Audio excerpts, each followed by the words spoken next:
आसायक चारुचापम नमामि रामं रघुवंशनाथम।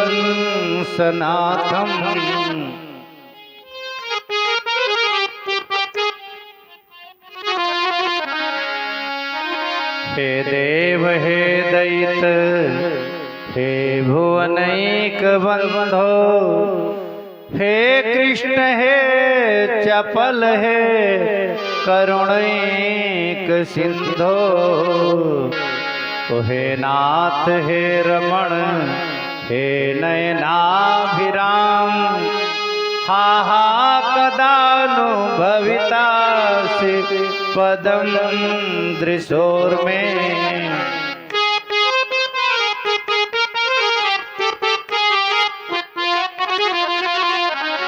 मनोभिरामं नयनाभिरामं वचोभिरामं श्रवणाभिरामं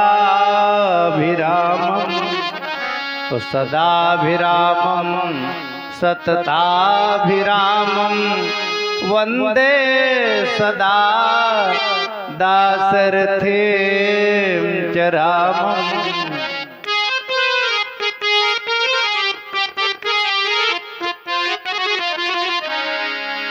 बंदो तुलसी के चरण, जिनकी न्यों जग काज।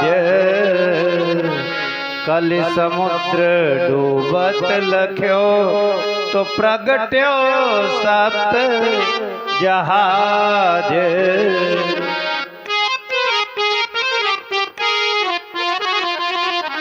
बोलो श्री सीताराम भगवान की। थोड़ा और धीरे बोलो, इससे भी धीरा। देखे कितना खड़ज में बोल सकते हो। जय बोलो वीर बजरंग बली की। यही कलयुग है, जब जोर कहो तो धीरा, जब धीरा कहो तो जोर। बोलो श्री दुर्गे मैया की।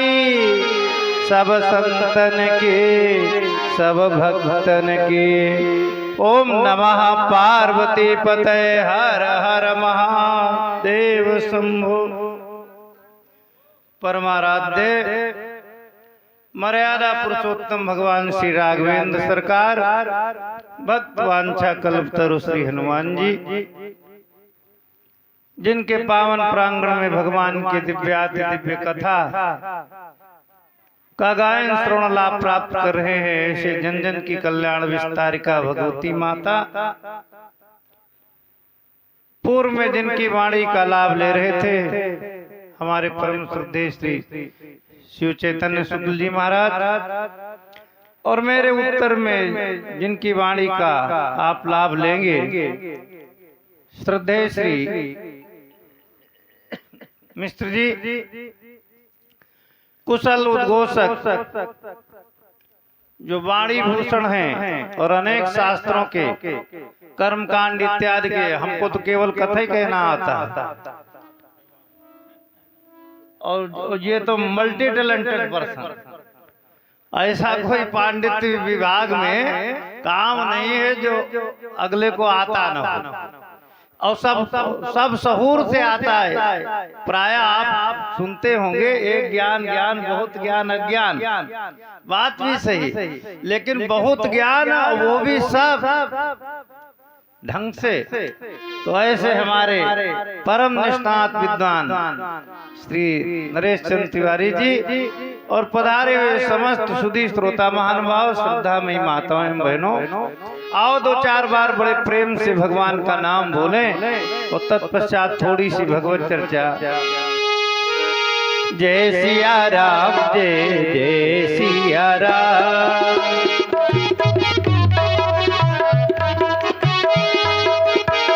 जय सिया राम, जय जय सिया राम।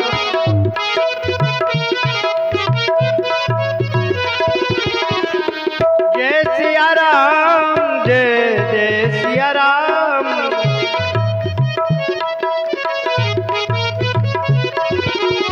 श्री राम जय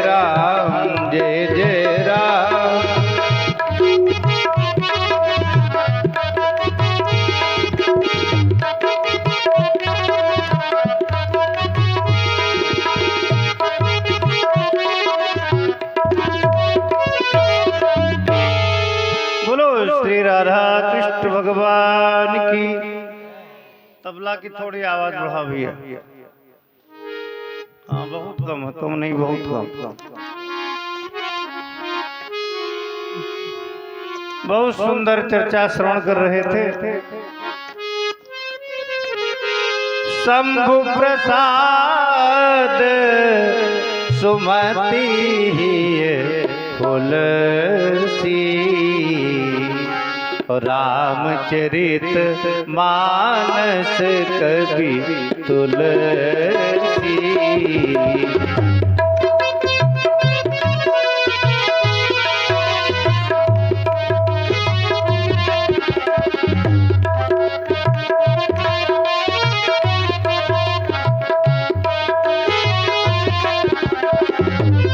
शंभु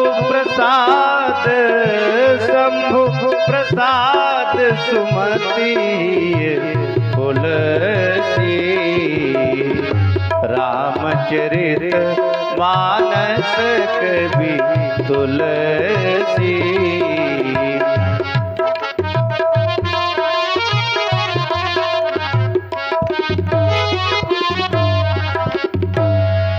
अभी श्रद्धेय व्यास जी के मुखारबिंद से श्रवण किया।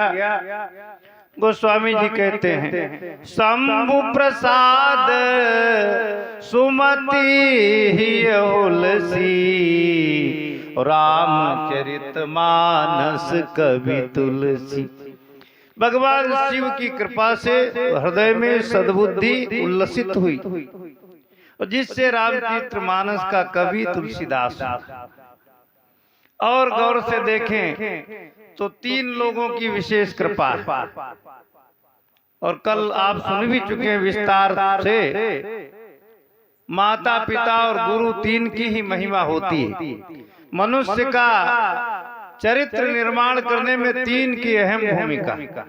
इसीलिए 3 मनुष्य कोटि में नहीं, माता पिता और गुरु 3 मनुष्य योनि में नहीं माने गए, ये देव कोटि में रखे गए।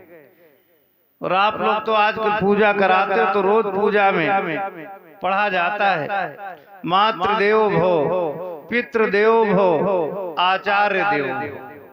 3 ही तो देवता हैं, चौथे को देव कोटि में नहीं रखा गया। रिश्ता चाहे जितना बढ़िया हो, कहीं मौसा देवो भव लिखा है, फूफा देवो भव लिखा है, चाचा देवो भव, जीजा देवो भव कहीं लिखा है। स्वागत सत्कार चाहे जितना करो, पर ये देव कोटि में नहीं है, ये मनुष्य कोटि में है। देव कोटि में 3 ही हैं, माता पिता और गुरु। क्यों? बोले बिना कारण के ये कृपा करते हैं। इनको देने की इच्छा रहती है, लेने की इच्छा नहीं रहती।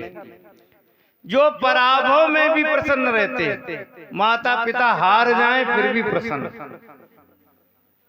आप किसान हो, किसान का लड़का डीएम बन जाए तो बताओ किसान को उसने पछाड़ दिया कि नहीं पछाड़ा? अपने बाप से आगे निकला कि नहीं? पर बाप को थोड़ी सी भी ईर्ष्या होती, बाप को थोड़ी सी ईर्ष्या होती है कि हमारा लड़का हमको टॉप कर गया,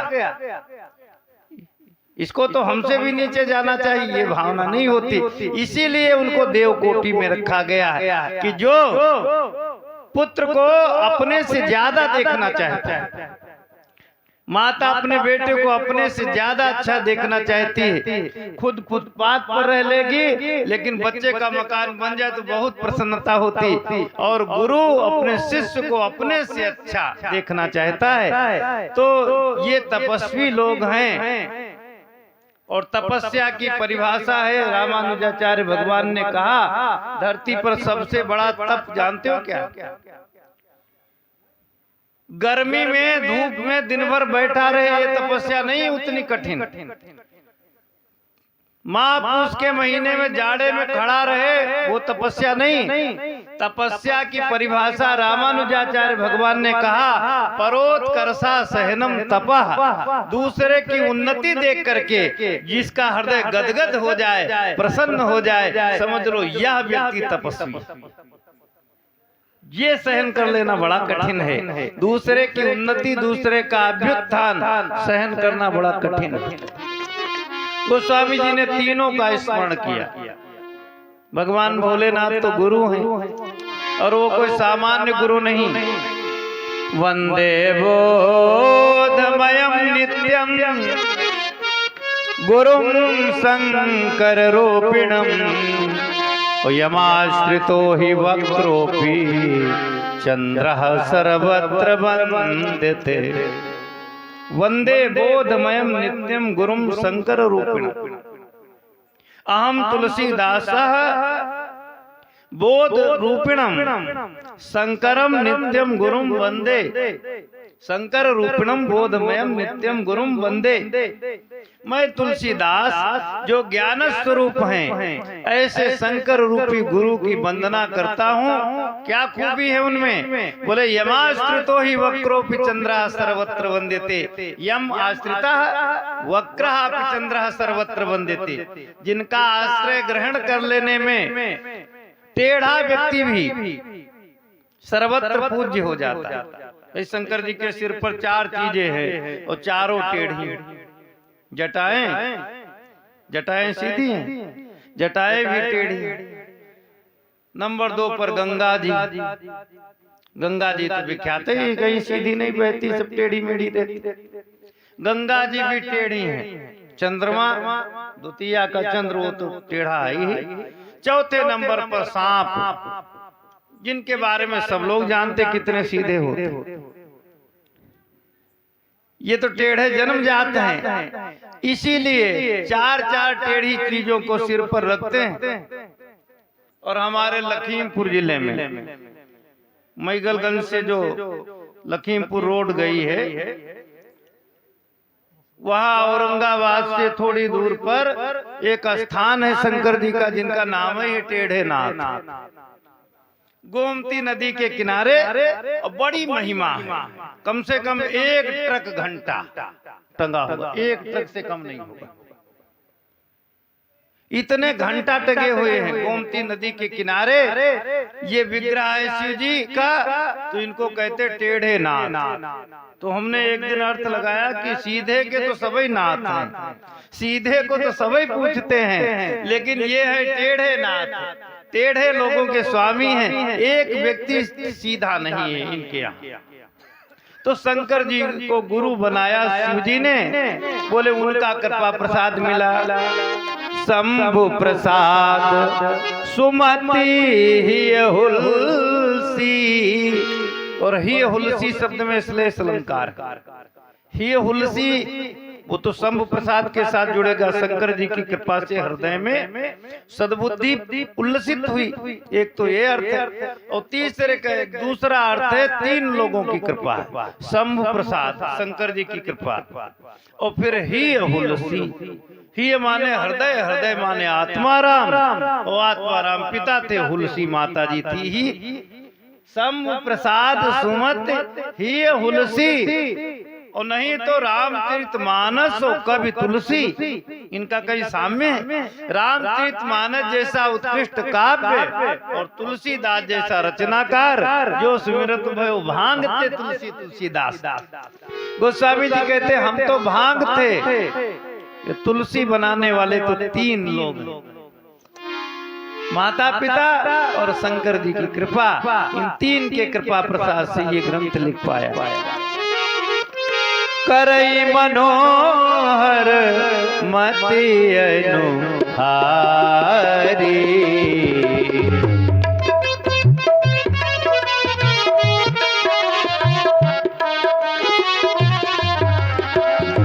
सुजन सुचित सुन लेहु सुधारी।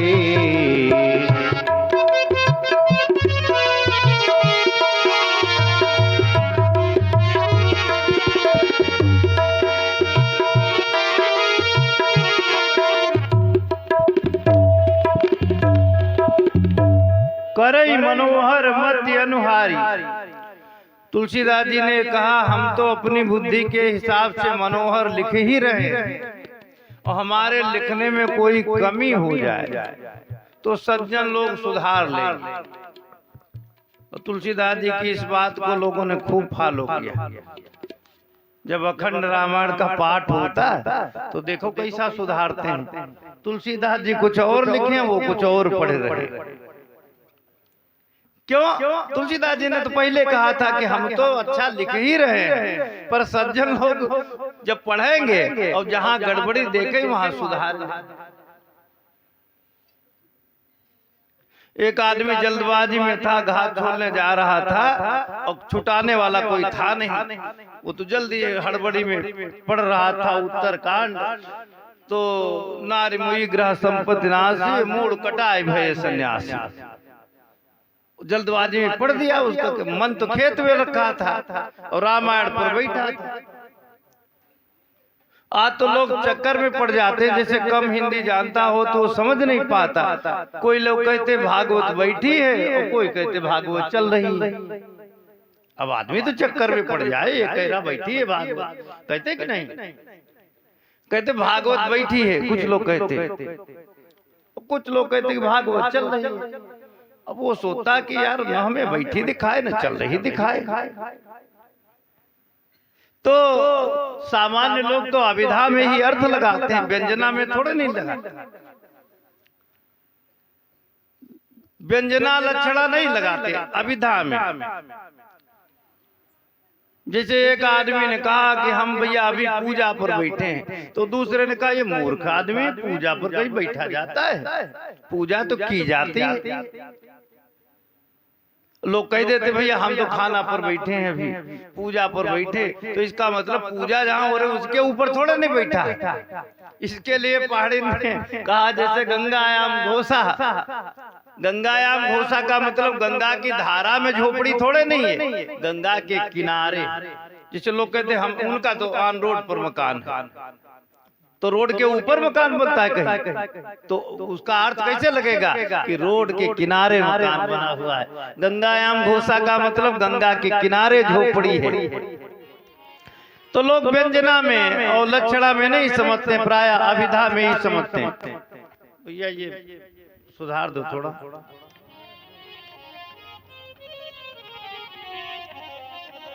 ऐसा तो नहीं चले गए हो, सोते हो हमारे बस का नहीं, अब हम चल करके देखें। बोलो सियावर रामचंद्र भगवान की। तो भगवान की कथा तो बड़ी मनोरम है और आपके यहाँ के श्रोता भी बड़े विलक्षण हैं। श्रोता विलक्षण होते, कल मिश्र जी कह रहे थे कि कम है लेकिन कमजोर नहीं।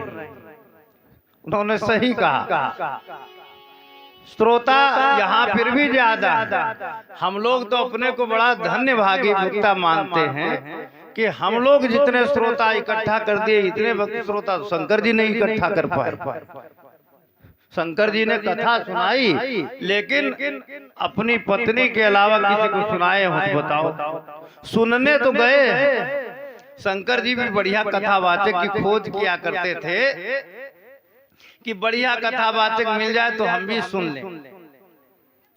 तो शंकर जी ने पता लगाया कि एक कथा व्यास हैं, वो थोड़ा ऊंची कथा कहते हैं, पर्वत के ऊपर बैठते हैं, वहां कथा कहते हैं। शंकर जी बोले कोई बात नहीं, ऊंची कथा तो ऊंचे जाकर सुन लेंगे। तो नीलगिरी पर्वत पर चले गए, वहां देखा कथा हो रही। अच्छा, कथा के बीच में अगर लेट लपेट जाओ तो डिस्टर्ब न करो अन्य श्रोताओं को, ये नियम है। और कथा में बैठ करके बातें कभी मत करो, क्योंकि हरिवंश पुराण, श्रीमद देवी भागवत और शिव पुराण तीनों के महात्म्य में ये श्लोक है एक जैसा। तीनों ग्रंथों में हमने पढ़ा है, कथायाम कीर्तिमानायाम ये कुर्वन्ते दुरुत्तरम कोट्यब्दम नरकम भुक्त्वा भवन्ति ग्राम सूकरा। कथायाम कीर्तिमानायाम ये कुर्वन्ति दुरुत्तरम।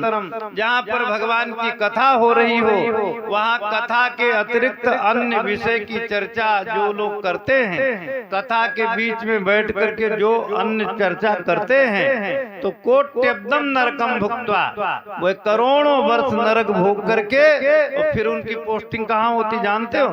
भवन्ति ग्राम सूकरा, वो गांव वाले सुअर होते।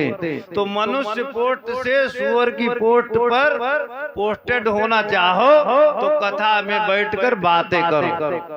कोई शोर सिफारिश नहीं, कोई घूस नहीं, ये तुमको सिलेक्ट कर दिया जाएगा। इसीलिए कथा में भले कम देर बैठो लेकिन बैठकर बातें मत करो।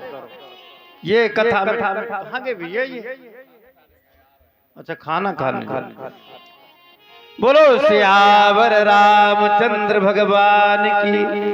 तो शंकर जी को पता लगा कि बड़ी अच्छी कथा हो रही, और जब गए तो देखा सब पक्षियों का समाज है। शंकर जी ने सोचा अच्छा पक्षियों का समाज है, कथा बढ़िया हो रही है, तो अगर हम मनुष्य के रूप में जाएंगे, 100-200 पक्षी बैठे हों और एक आदमी चला जाए तो पक्षी सब भग जाएंगे। तो शंकर जी बोले पक्षी मनुष्य बन करके जाएंगे तो पक्षी सब उड़ जाएंगे और कथा भंग करने का पाप हमारे सिर पर आएगा। तो ये पाप न लें, जैसा समाज है वैसे बन करके कथा सुन लें। तो शिव जी ने कथा सुनी। तब कछु काल मराल तनु धरिता के निवास, सादर सुन रघुपते गुण पुनियायो कैलाश। सादर सुन रघुपते गुण पुनियायो कैलाश।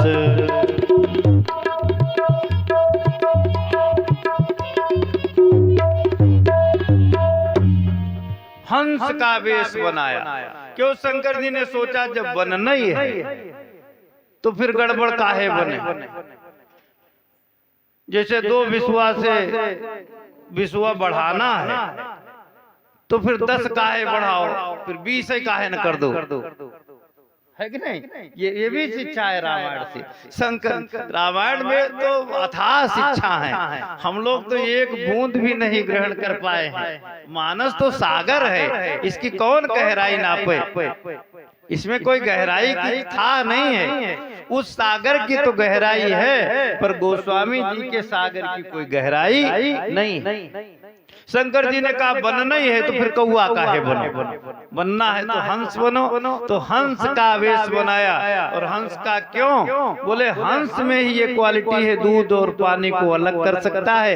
क्या सुनना चाहिए क्या नहीं सुनना चाहिए, ये हंस को ही अकल है, ये कौआ बगुला को अकल थोड़े नहीं। और इसीलिए कथा में प्राय हंस ही जाते हैं, कौआ बगुला नहीं जाते। गोस्वामी जी कहते हैं तब तक ये आ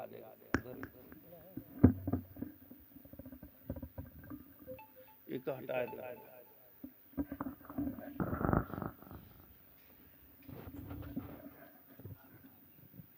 चलो बन जाएगी, 5-7 मिनट बढ़ाएंगे, बन गया। बोलो सियावर रामचंद्र भगवान की। गोस्वामी जी ने कहा कौवे बगुले यहाँ नहीं आते, अति खल जे विषयी बग कागा, यही सर निकट न जाए अभागा।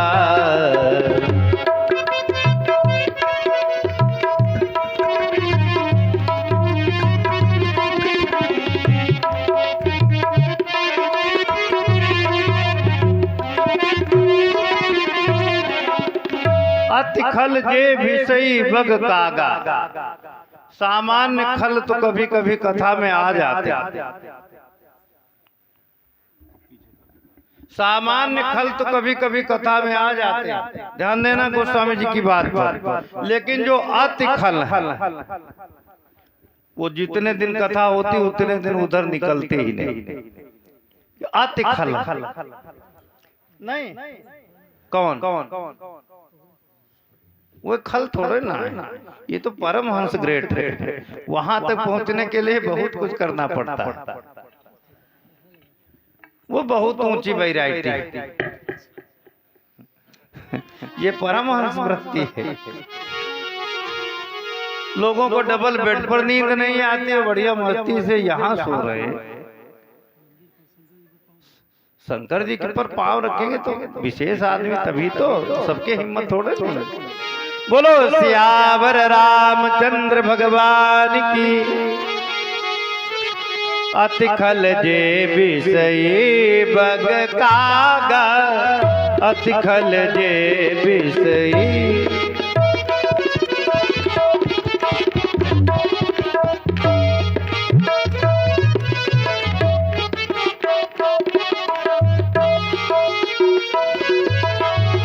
यही सर निकट न जाहि भागा, यही सर निकट न जाहि भागा। अति खल जे विषयी बग कागा।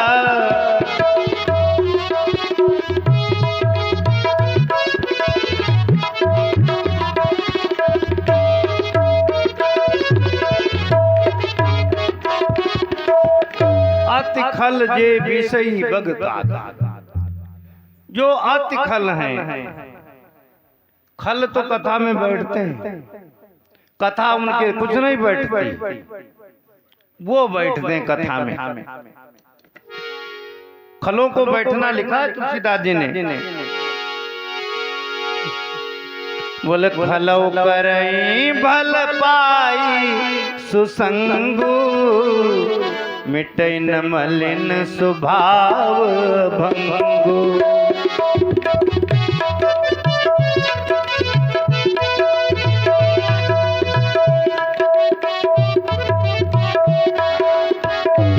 खलो करई भल पाई सुसंगु, मिटै न मलिन स्वभाव भंगु।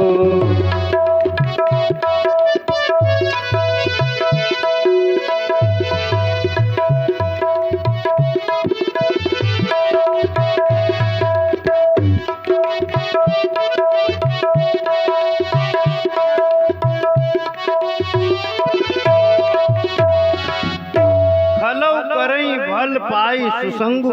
कभी कभी भला सत्संग मिल जाता है तो खल लोग भी बैठ जाते हैं, पर मिटई न मलिन स्वभाव अभंग।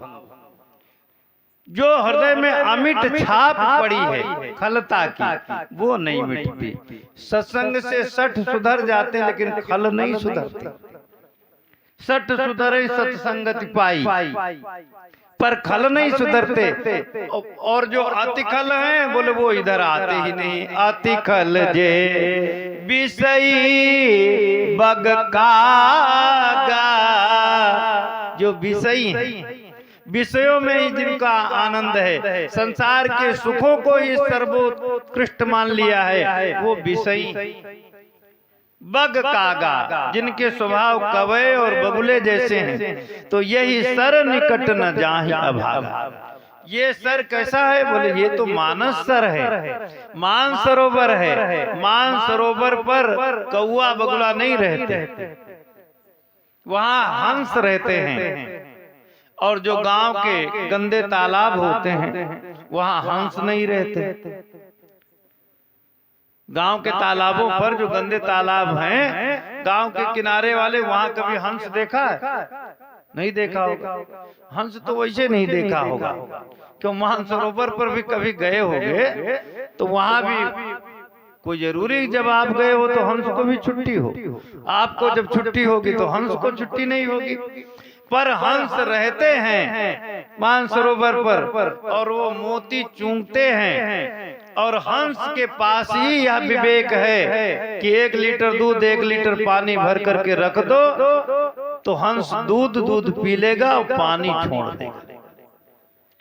ये हंस का विवेक है। संत हंस गुण दहाई पे परिहरि बार विकार। संत लोग जो हैं वो गुण रूपी दूध पी लेते हैं और अवगुण रूपी पानी छोड़ देते हैं। जिसे भरत जी को हंस बताया गया है। भरत हंस रविवंश तड़ागा, जनमी कीन गुण दोष विभागा।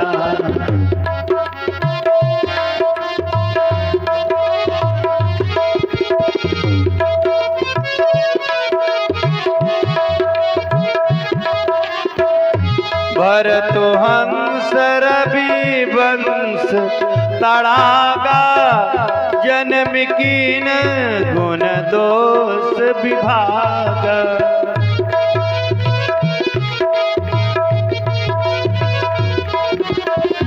गहि गुण पै तजे अवगुण बारी, निज जस जगत कीनि उजियारी।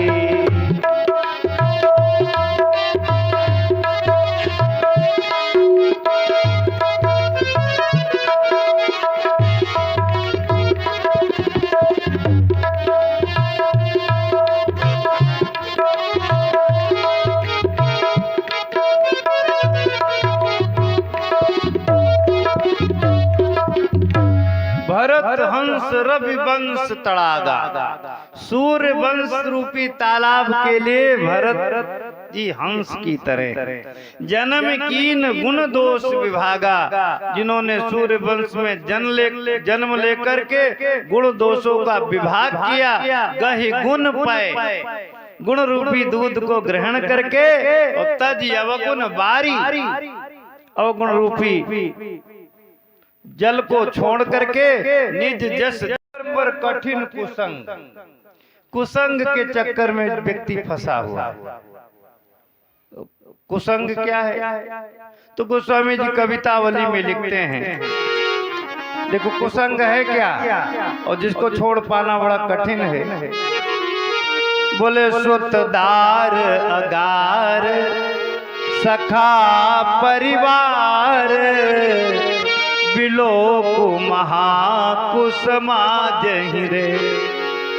सबकी ममता तज कै समता, सजी संत सभान विराज रे। नरदेह कहा कर देख विचार, बिगारु गंवारुन काज रे।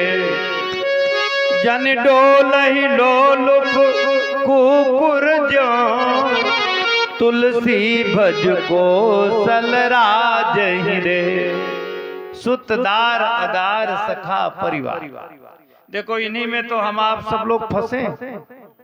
सुतदार अगार, अगार माने घर, और सखा परिवार, इतने में फंसे। पूरे संसार से हमारी आपकी सबकी मुक्ति हो चुकी है, थोड़े में फंसे।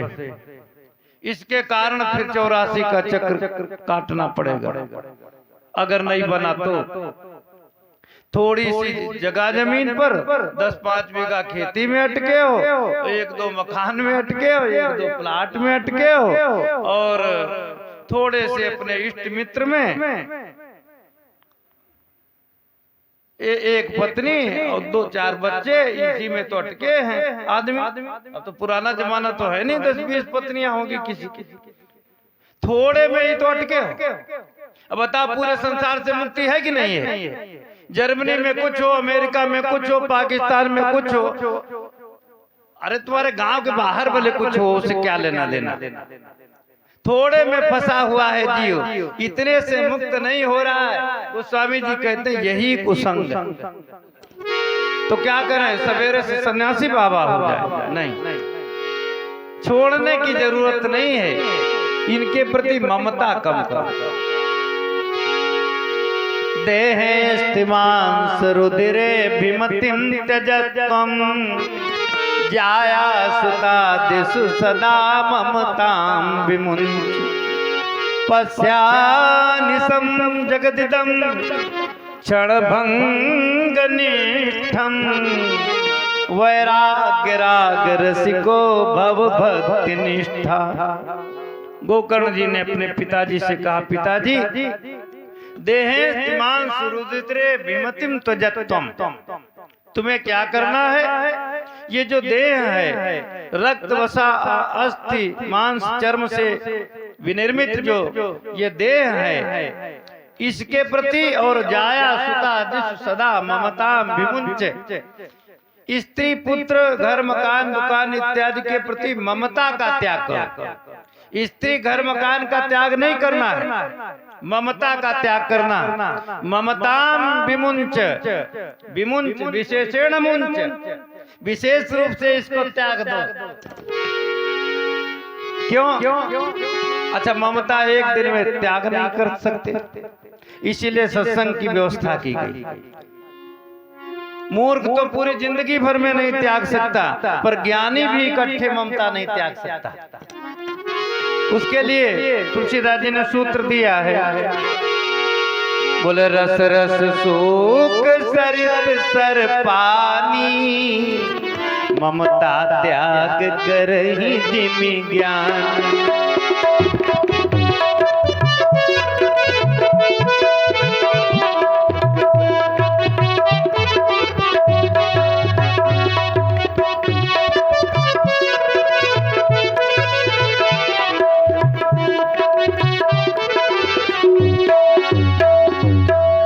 रस रस सूख सरित सर पानी, ग्रीष्मकालिक वेला में धीरे धीरे सरोवरों का जल सूखता है, एक दिन में शोषण नहीं होता। ऐसे एक दिन में ममता नहीं छोड़ी जाती, धीरे धीरे ममता का त्याग किया जाता है। और ममता का त्याग करने के बाद करे क्या? धर्मं भजस्व सततं त्यज लोक धर्मान्, सेवस्व साधु पुरुषान् जहि काम तृष्णाम्। अन्यस्य दोष गुण चिंतन मासु मोक्त्वा, सेवा कथा रस्महो नितरां पिबत्वम्। धर्मं भजस्व सततम, सततम निरंतरम, अत सातत्य गमने धातु है पाणिनि व्याकरण में, तो सततम निरंतरम धर्मम भजस्व। और धर्म धर्म किम याया श्रेयस्करा सा धर्म। महर्षि पराशर ने कहा, हमारे जीवन में जो जो कल्याणकारी है वह सब धर्म है। कणाद ने कहा, यतोभ्युदय श्रेय सिद्धि सह धर्म, जिससे इस लोक में सुख की प्राप्ति हो और मरणोपरांत परलोक में निःश्रेयस अर्थात मोक्ष की प्राप्ति हो, वह धर्म है। पर भगवान वेद व्यास कहते हैं, श्रूयताम धर्म सर्वस्वम श्रुत्वा चैवावधार्यताम, आत्मना प्रतिकूलानि परेशान न समाचरेत्। श्रूयताम धर्म सर्वस्वम, धर्म सर्वस्वम श्रूयताम, धर्म का सर्वस्व क्या है? श्रवण करो और सुनो ही ना। श्रुत्वा चैवावधार्यताम, सुन करके धारण करो। क्या? बोले आत्मना प्रतिकूलान परेशान न समाचरेत्, जो व्यवहार अपने को अच्छा न लगे वह व्यवहार दूसरे के साथ मत मत मत। अगर तुम्हारी बुराई हो, कहीं तुम्हारी बुराई हो रही हो, पीठ पीछे सुनो, और जो तुमको अच्छा लगे तुम दूसरे की भी करो, और तुमको अच्छा न लगे तो समझ लो ये बात बुरी है, ये दूसरे की नहीं करनी चाहिए। तो धर्म का निरंतर भजन करो, साधु जनों के बीच में बैठो और दूसरे में न गुण देखो न दोष देखो। अन्यस्य दोष गुण चिंतन मास मुक्त्वा, जितनी जल्दी हो जाए गुण दोषों से परे हो जाओ। किसी ने कहा दोष न देखे ये तो ठीक है, पर गुण भी न देखें ये तो सही नहीं लग रहा, युक्त युक्त नहीं लग रहा। बोले हाँ युक्त युक्त है। दोष देखोगे तो द्वेष होगा और गुण देखोगे तो राग होगा। और राग द्वेष विमुक्त विषयानिंद्रियश्चरन् आत्मवश्यर विधेयात्मा प्रसाद मति गच्छत्। राग द्वेष से मुक्त होना, इसीलिए ममता का त्याग बताया गया। जैसे भक्ति के दो बेटे हैं, आपने भागवत की कथा में सुना होगा, भक्ति के दो बेटे हैं ज्ञान और वैराग्य। ऐसे ममता के भी दो बेटे हैं। ममता के दो बेटे कौन है जानते हो? देखो सुंदर कांड में बताया, ममता तरुण तमी अंधियारी, राग द्वेष लोक सुखकारी।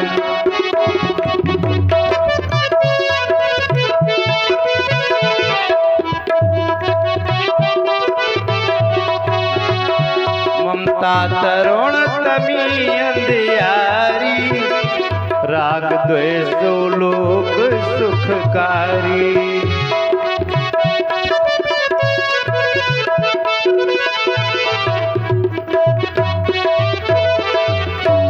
ममता तो घोर अमावस्या की रात्रि है, और घोर अंधकारमयी रात्रि में उल्लू कोई नहीं दिखाई पड़ता। यही तो ब्रह्मा जी की कलाकारी। उल्लू की आंख में ऐसा अपोजिट लेंस डाल दिया कि जितना ही उजेला होगा उतना ही उसे अंधकार दिखाई पड़ेगा, और जितना ही अंधकार होगा उतना ही सफेद दिखाई पड़ेगा, लाइट दिखेगी। उल्टा लेंस डाल दिया। इसीलिए उल्लू जैसे जो लोग हैं वो कहते भगवान है कहाँ, लेंस ही गड़बड़ डाल दिया उनकी आंखों। ये सूर्य नारायण अगर इलेक्शन में खड़े हो जाएं तो उल्लुओं की एक वोट पाएंगे? बताओ। सूर्य नारायण इतने प्रभावशाली हैं, पर उल्लुओं की एक वोट नहीं मिलेगी सूर्य नारायण को। क्यों? उल्लू कहेंगे कि सूर्य का विकास बताओ, सूर्य ने आज तक किए क्या? इतने सालों से ऊपर लटका है, बताओ इसके लाइट से कोई हमारी रोजी रोटी चल जाएगी? मूर्ख तो उल्टे ही बात करता है। तो राग द्वेष जो है ये दोनों उल्लू हैं। राग भी खतरनाक है, द्वेष भी खतरनाक है। और जहाँ ममता है वहाँ राग द्वेष है। जहाँ जहाँ ममता है आपकी वहाँ वहाँ राग द्वेष जरूर होगा। देखो बंगाल में ममता है कि नहीं? राग द्वेष वहाँ है कि नहीं है ज्यादा? तो तुलसीदास जी ने ऐसे थोड़े नहीं लिख दिया, ममता तरुण तमी अंधियारी। वो तो तुलसीदास जी तो ऋषि थे, और ऋषि वह होते हैं जो त्रिकालदर्शी होते हैं। भूत भवि करा मलकवद विश्वम भूतम भव्यम भवच्चयत्। ममता तरुण तमी अंधियारी, राग द्वेष लोक सुखकारी। तो इनके ममस्य भावा इति ममता, ममता का शाब्दिक अर्थ है ममस्य भावा इति ममता। ये मेरा, ये मेरा, ये मेरा, ये भावना जिसके भीतर है उसको कहते हैं ममता।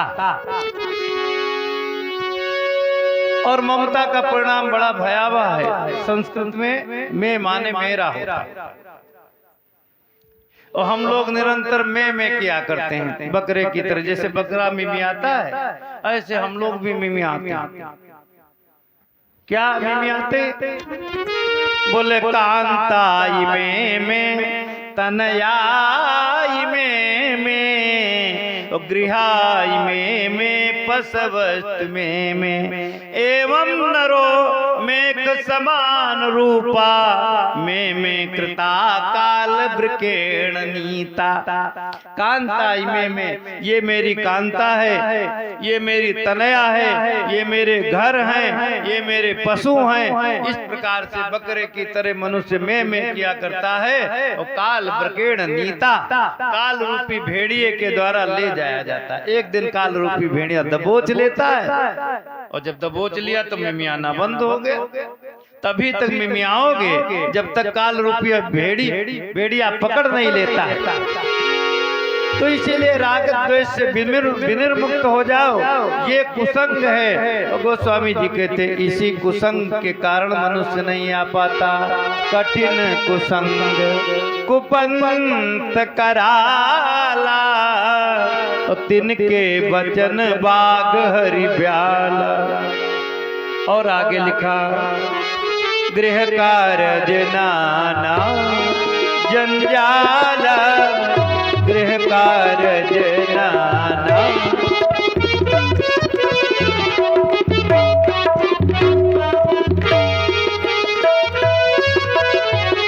ते अति दुर्गम शैल विशाल, ते अति दुर्गम शैल विशाल, गृह कारज नाना जंजाल।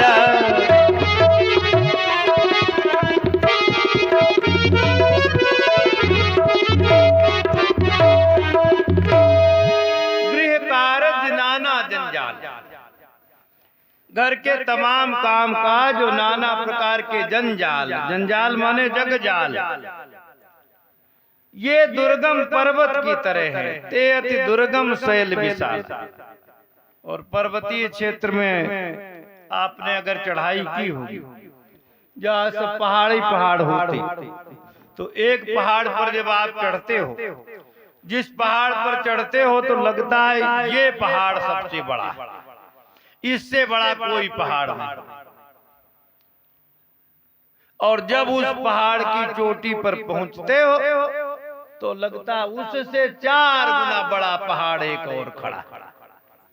और मान लिया उस पर चढ़ने लगे तो वो पहाड़ खत्म नहीं होगा, फिर बहुत बड़ा पहाड़ दिखेगा। तो ऐसे ही घर गृहस्थी के काम काज हैं, जिस काम को आप सबसे बड़ा समझो वो काम तुम्हारा हो जाए, फिर क्या आप सत्तारी बैठोगे? फिर कोई काम नहीं बचेगा। एक काम जब हो पाता है तो दूसरा उससे बड़ा पहाड़, उससे बड़ा काम दिखाई पड़ता है। ऐसे ही पहाड़ों पर मनुष्य चढ़ता रहता है और यहाँ तक नहीं आ पाता। ते अति दुर्गम शैल विशाल। तो गोस्वामी जी से पूछा गया कि अगर सारे पहाड़ चढ़ जाए, माने सब कामों से फुर्सत पा जाए, तब तो यहाँ आ जाएगा। बोले नहीं, पहाड़ के आगे जंगल है। बोले जंगल भी पार कर जाए, तो बोले जंगल के बाद में भयानक नदी। वन क्या है, नदी क्या है? बोले वन बहु विषम मोह मद माना,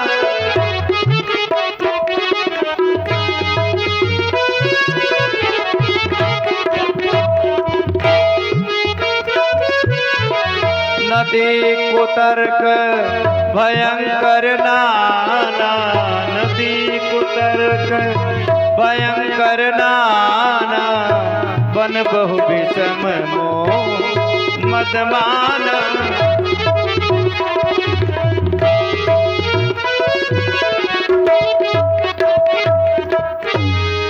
मोह मद और मान ही जंगल है। मनुष्य मोह मद मान में फंसा हुआ है, यही जंगल है। और कुतर्क ही भयंकर नदी। तो बोले अगर सब पार कर जाए तब तो आप आ सकता है। बोले फिर भी नहीं। बोले अब क्या कठिनाई है? बोले जैसे किसी बहुत दूर तीर्थाटन में जाना हो तो 3 बातें अपेक्षित होती। एक तो जेब खर्च हो पर्याप्त, और दूसरे साथी हों, और तीसरे बस और बस का ड्राइवर हो। तो बोले ये तीनों बातें क्या हैं? बोले जे श्रद्धा संबल रहित,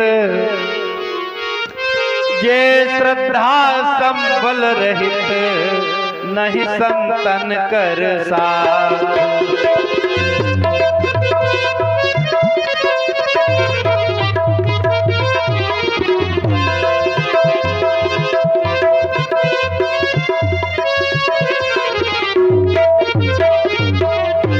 जे श्रद्धा संबल रहित, नहीं संतन कर साथ।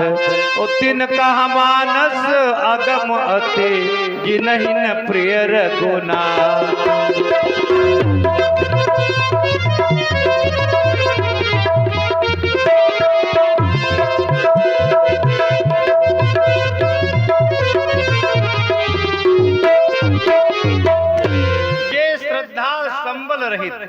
जिनके पास श्रद्धा रूपी संबल नहीं है, मार्ग वे नहीं है, राह खर्च नहीं है, और संत संग रूपी यात्री नहीं है, और भगवान की कृपा नहीं है जिन पर, यही बस है बस का ड्राइवर।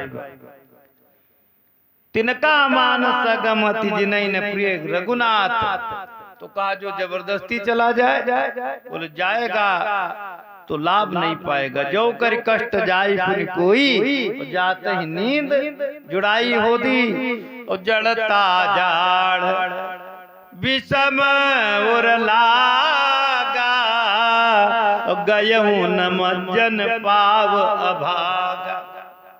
जड़ता जाड़ विषम उर लागा, हृदय में जड़ता रूपी जाड़ा लग जाता है तो इतना अभागा है कि वहां जाने पर भी स्नान नहीं कर पाता। ये अभागों की कथा तुलसीदास जी ने अभागा से चालू किया, अभागा से उपक्रम करके उपसंहार भी अभागा पर किया। अभागा से प्रारंभ किया था अतिकल जे विषयी बग कागा, ये ईश्वर निकट न जाहि अभागा, और उपसंहार किया तो जड़ता जाड़ विषमुर लागा, गयो न मज्जन पाव अभागा। तो तुलसीदास जी से कहा गया गोस्वामी जी इतना बल देते हो, अगर कोई पहुंच जाए और स्नान भी कर ले तो फायदा क्या होगा। धन्य है गोस्वामी जी, कितनी बढ़िया बात कहते हैं। बोले जो नहाई चाहे सर भाई, जो नहाई चाहे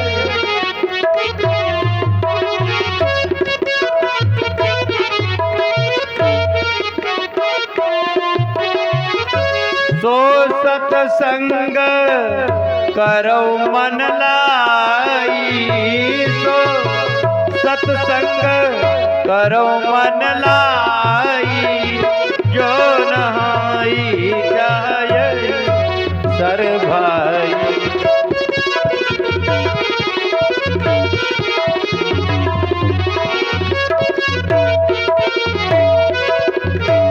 जो नहाई चाहिए सर भाई, इस सरोवर में जो नहाना चाहिए, जो प्रोनाउन शब्द है, सर्वनाम, किसी का प्रतिबंध नहीं कि ये नहा सकता ये नहीं नहा सकता। जो नहाई चाहिए सर भाई, सो सत्संग करो मन लाई, वो मन लगा करके सत्संग करे, और जो स्नान करेंगे उनको फल क्या है।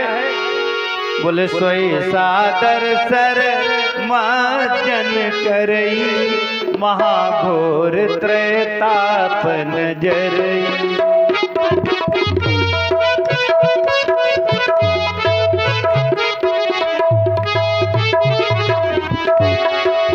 सोई सादर सर माजन करई, महाघोर त्रैताप नजरई। ते नर यह सर तजई न काऊ, जिनके राम चरण बल भाऊ।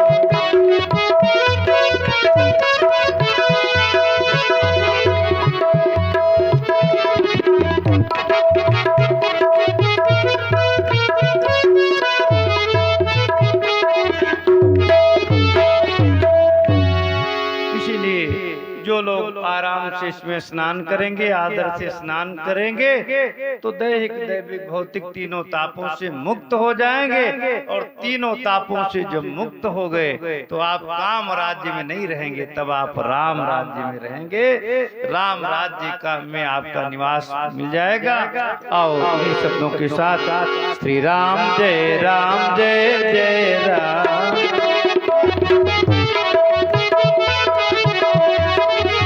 श्री राम जय जय राम।